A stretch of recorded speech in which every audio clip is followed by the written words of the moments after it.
morning or good afternoon, depending on the time zone. I'm happy to be here to chair the defense ministers' meeting today.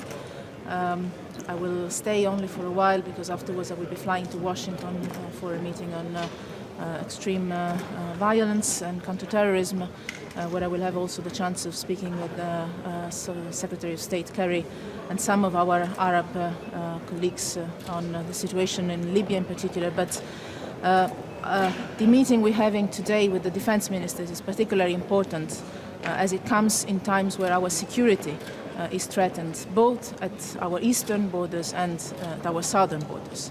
And in this respect, it's important that the European Union gets more together when it comes to working on its security.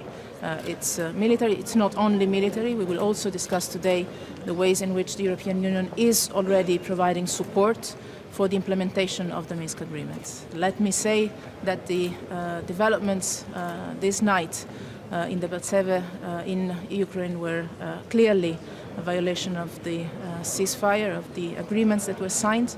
Let me stress that not only the European Union but the whole international community, with the resolution that was adopted yesterday in the UN Security Council, stands for a full implementation of all points of the Minsk agreement reached last week. And it is important that, first of all, separatists and Russia implement this, starting from the ceasefire and the withdrawal of weapons. We will discuss and take some decisions about our common engagement in this security challenging environment around Europe with the defense ministers. And I would also like to thank the Latvian presidency for putting these issues very high on the agenda and working very hard and very well together with all our European colleagues in this respect.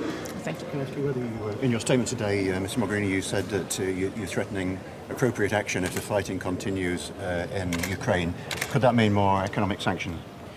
As you know, our policy on sanctions is always the same, based on our unity at 28 and our deep understanding of the fact that they are linked on the situation on the ground. If the situation on the ground follows the commitments taken in Minsk last week, obviously this would not be necessary. But we have to see the implementation happening in these very next hours.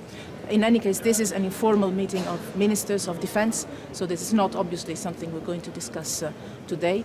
Today we'll discuss about the measures that the European Union is already putting in place, in particular in support of the OSCE missions, to help and to support the implementation of the measures. Thank you very much. I'm sorry, I think I have to...